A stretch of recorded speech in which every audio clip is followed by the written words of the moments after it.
Veterans Day Assembly. Please rise for the pledge. I pledge allegiance to the flag of the United States of America and to the republic for which it stands, one nation, under God, indivisible, with liberty and justice for all.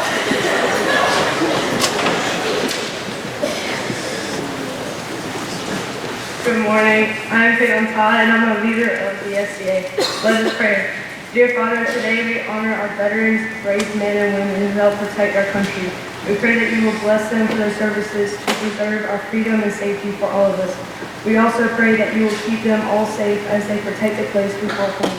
In Jesus' name, amen.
After 9/11, he joined the U.S. Marine Corps and served nearly 7 years in the infantry. He participated in 5 combat tours overseas, and his deployments included Afghanistan, Iraq, the Horn of Africa, Cuba, and Puerto Rico. He was honorably discharged in 2008. When he returned home from active duty, he earned a business degree from the College of Coastal Georgia. In college, he developed his first company, Island Sound. After college, he used his degree and entrepreneurial spirit to launch a successful business career. He is currently involved in 3 local business ventures with a 4th one on the way. Henshaw is the owner and CEO of Island Sound, which is an event, entertainment, DJ, audiovisual, and lighting company. It specializes in weddings, corporate functions, private parties, and other special events. Currently, Island Sound serves all of the southeast coastal areas spanning from Charleston to St. Augustine. He is also the owner and CEO of Fuse Frozen Yogurt, an independently created and operated self-serve frozen yogurt shop. Mr. Henshaw is currently expanding this company's portfolio with the anticipated opening of the popular Jimmy John's sandwich shop on the island, while also organizing the Golden Isles Wedding Association. Henshaw and his wife, Bree, have 2 daughters. Please give a warm Frederica Academy welcome to Justin Henshaw. All right. It's cool, I walk around. So, they asked me to speak, and I want to say for the record that I'm not a public speaker. So if this is awful, I am sorry. But at least you're not in class, right? So that's good. So I was thinking, what could I say that's not in the bio? What can I tell you that you can't find out on the website? So I thought it'd be really cool if I was just real with you guys. Being real is so rare these days. So I want to tell you kind of my full story, a little bit of the dirty details, a lot of the stuff. Don't worry, it's going to be completely clean, but my story is wild. Anybody seen Forrest Gump? He's got nothing on me. My story's absolutely crazy. All right. What the bio said is more or less true. I wasn't necessarily born here. My parents were passing through Marietta, Georgia. If you were to look on your birth certificate right now, it would probably say like Southeast Georgia Medical Center, place of birth. Something memorial, something general. I was born in an apartment complex. My parents were hippies. Absolutely hippies. They went to Woodstock, they never came home. I was born in an apartment complex. On my birth certificate literally says Vista View Apartments. Apartment 1B. So my parents were actually in a traveling carnival. Goes to the story. They struggled a lot with alcohol and drugs.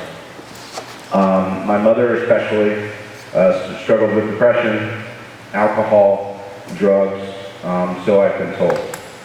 My mother took her own life and committed suicide when I was 8 years old. They actually found her locally off of the interstate at a hotel, exit 36. I was 8 years old at the time. I had an older sister. Of course, I don't remember a lot of this, but it was a bad time for everybody, of course.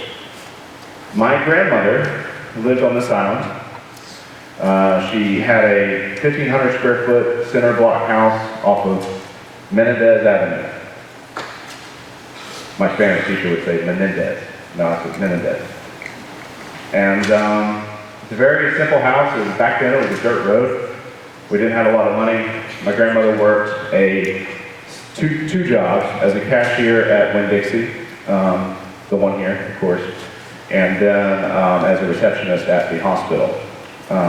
So to say that I'm from nothing is a bit of an understatement. We struggled, financially anyway. But I had a good childhood. I had a really good childhood. I was surrounded by love. We didn't have money. We shopped at Goodwill.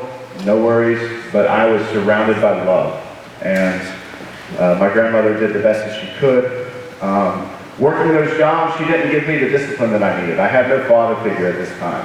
My father didn't really want much to do with me after my mother passed away. He left. And it was just my grandmother and my grandfather at the time, my step-grandfather, who was a bit of an alcoholic himself. My step-grandfather wasn't abusive, which is the good news. He was just really, really lazy and didn't do anything. All he did was drink. My grandmother worked her tail off at Winn-Dixie at the hospital to put me through school and to support me and my sister. She didn't have time to make sure that I did my homework.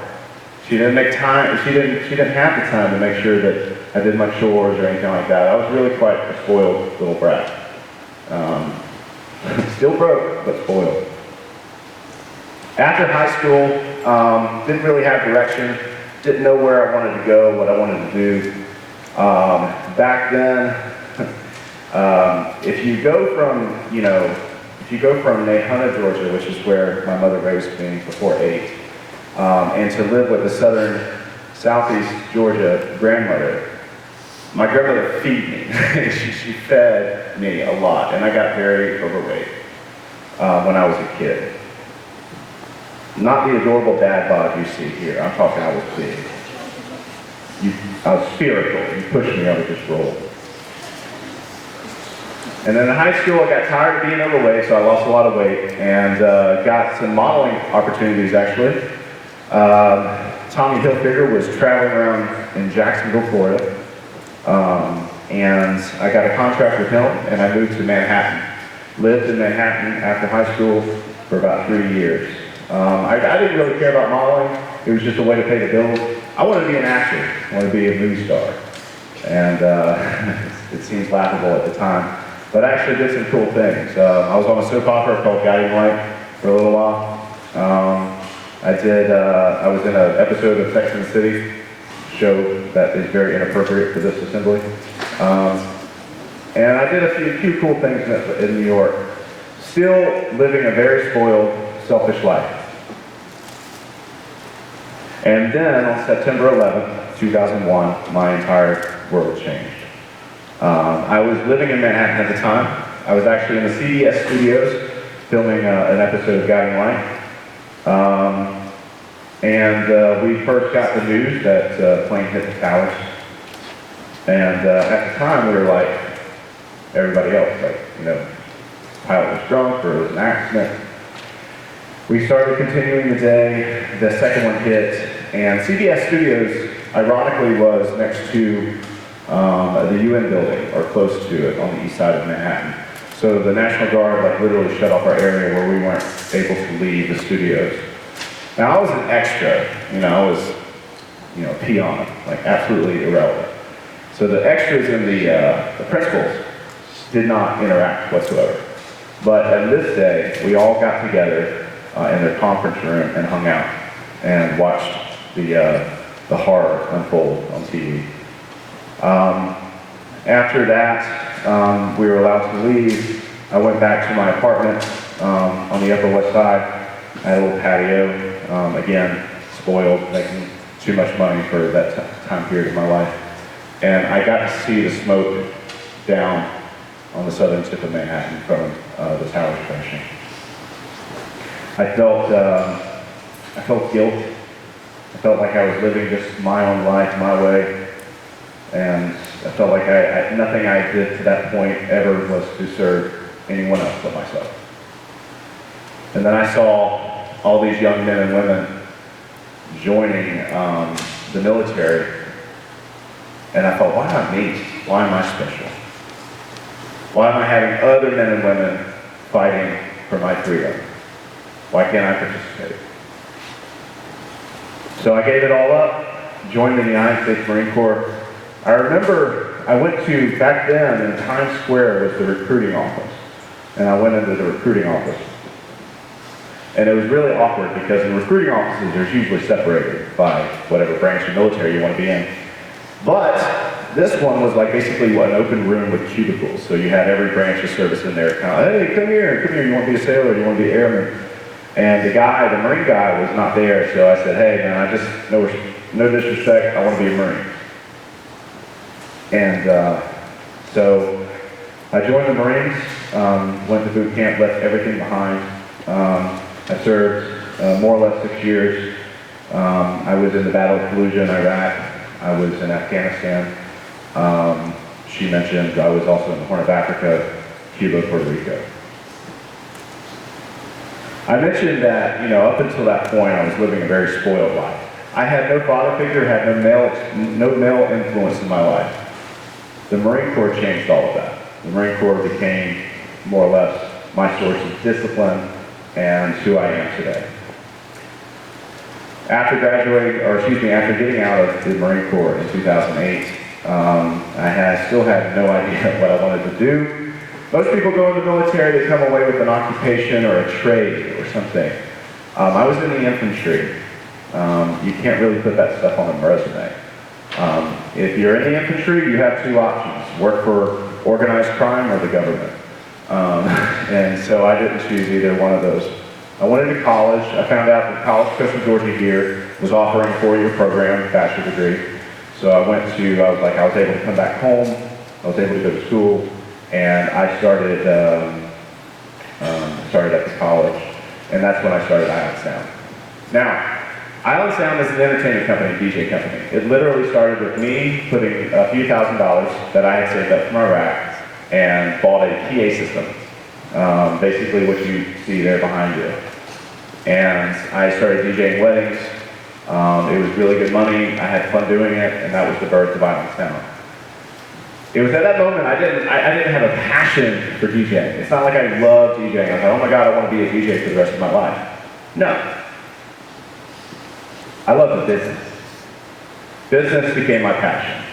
Rubbing 2 dimes together to make a quarter is a powerful tool and something that is just incredible. The feeling of achievement when you can actually run a business, count the numbers, and found out you made something out of nothing. That was what I was passionate about.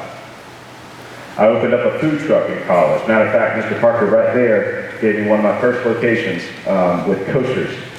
It was a gourmet food truck. We served burgers and hot dogs and fries, and it was so much work. It was so much work. It was so hard. I fell into the trap, like, hey, gourmet food truck is cool. It's not like a real restaurant.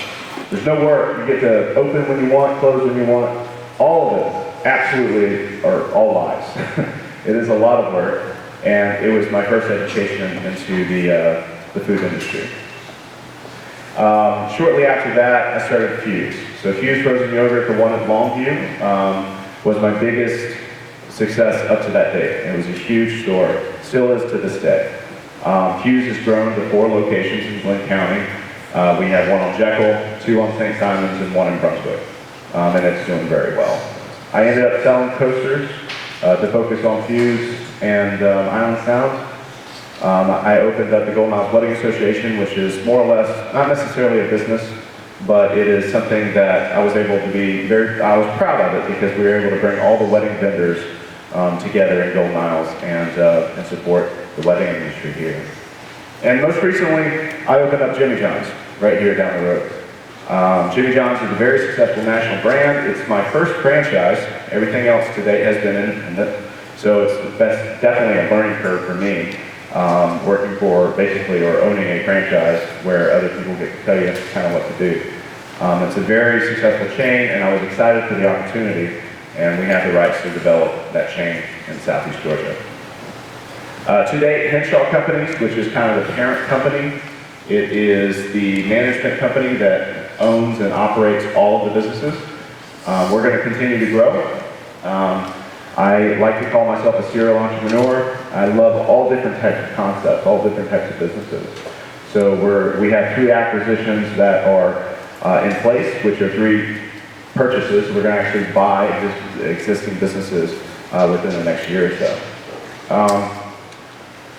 So it's Veterans Day, and I wanted to just bring to light, I got my college degree. I did all the checks in the right boxes. But it was the military that really defined who I am. It gave me the discipline that I need to see things through, to always see things through. Unfortunately, that's a rare thing these days. If you say you're going to do something, and you do it, that's something that's kind of rare these days. And something that I look for every day in my employees and my team members. So, I wanted this to be more than just me talking about my story. I wanted to kind of interact with you, have you ask questions. I want you to feel free to ask any questions, whether it's personal or business. At this time, I'd love to take any questions that you might have. Was 9/11 was it bouncing around in your head before then, or was 9/11 just like spur of the moment decision? Because that's a big change from acting in New York to... It's a very big change. His question, if you didn't hear it, is that had I thought about the military before 9/11? Absolutely not. I mentioned that I am the first person in my entire family that has served in the military. I mentioned my parents, obviously they weren't very militant, and there was anybody else in my family that was military. It was literally that decision. And it was wild. It's just crazy, right? To go from modeling and acting to Marine Corps infantry is about the most 180, decision that you can make in your life. So no, I had not considered it before that time. Yeah? Why did you pick the Marines over... Because of the Marines. There's the Marines and there's everybody else. You know that? I'm just kidding. No, I respect all the branches. Marines were the few and the proud, man. I don't know what to tell you. I was very upset, seeing it firsthand, the devastation of that day caused a very big emotional response. And if I wanted to participate in a combat tour, Marines were the best chance of doing that. Anybody else? It's a great question. Someone asked me earlier today, I'll kind of leave with this question too. What is the biggest challenge that I find in business? Hands down, it's finding people like you. Finding good employees, finding good team members. The people that are going to do what they say they're going to do, that have integrity, that are going to work hard. That is hands down, finding a good workforce. This day and age has gotten more and more and more difficult. Ask any business owner anywhere. And that is my biggest challenge. What I feel your biggest challenge today, I feel kind of, I don't know, this is going to sound like an old man moment, like you guys, you have it worse or something, but with social media, you guys are under so much scrutiny all the time. I really feel for your generation. It's tough. My only advice to you guys is to put this down every now and then. Just put it away. Don't compare yourself to somebody else's controlled online content. That's what I would suggest. Do you have a question? I'm sorry. Well, the Marine Corps, how is the Marine Corps different than the Navy? Wow, I don't know if we have enough time. No, the Marine Corps is actually a department of the Navy, okay? Back in the day, long, long time ago, matter of fact, the Marine Corps' birthday was yesterday. We were born in Tun Tavern. And the Marine Corps used to be the people that would get off the ships to get onto land, right? So, like you'd have the Navy that went around the ships, and the Marines were the people that actually jumped off the ship to go fight the war. You know, it was a team effort, hands down, but we were the ones that disembarked and actually went. So we're just a little bit more land-based in the Navy. Yes.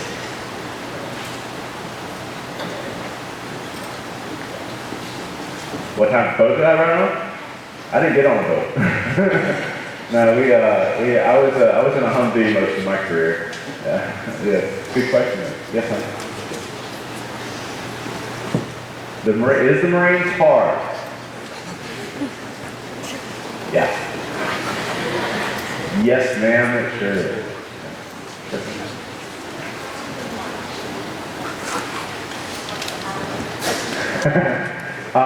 Talk to me later.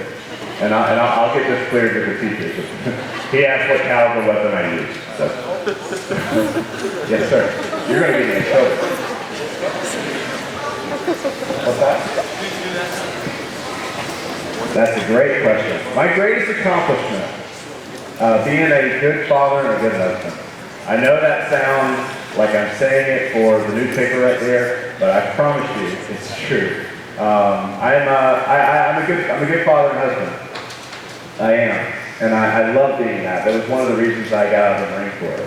When I got out of the Marine Corps, I barely got out. I enjoyed being a Marine. I thought that I was a good Marine. But the only reason I really got out was because I wanted to be a father and husband. And that is my greatest accomplishment today.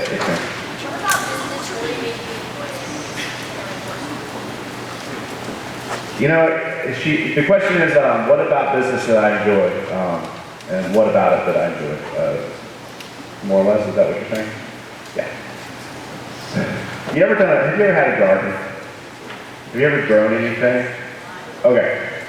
If you ever have a garden, you grow it. I guarantee you the tomatoes that come out of your garden are sweeter, better tasting than any other tomato that you can buy from Harris Teeter. It's that feeling of creating something. It's that feeling of accomplishment.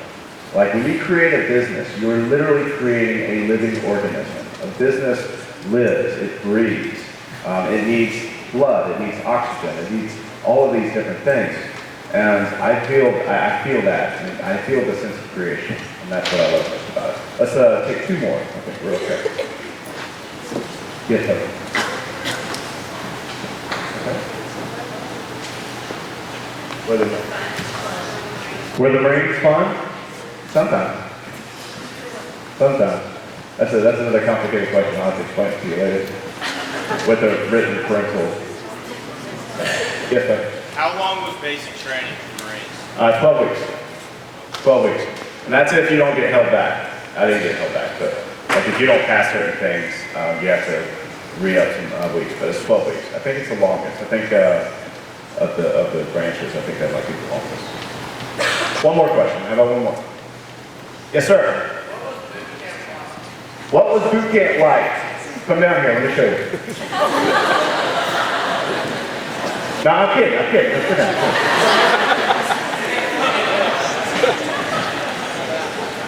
Lauren was from the news. Let's just forget about that. Scratch that out. It was hard. I ain't gonna lie. I was, I was in good shape. All right, I was model and actor in New York. I was in good shape. I wasn't in good enough shape for boot camp. Boot camp was tough. It's a lot of people yelling at you all the time. And you're just like, why are you so mad? I don't understand. It's like a wrinkle on my bed and you're so mad at me. So it's very difficult. It was just, it took, but it takes that to be able to endure some of the things that you experienced in the Marine Corps. Listen guys, I want to thank you for this opportunity. Again, not a public speaker. I just thought I'd be real with you guys, tell you a little bit more about my story, and hopefully you guys were able to take something away from that. So thank you guys.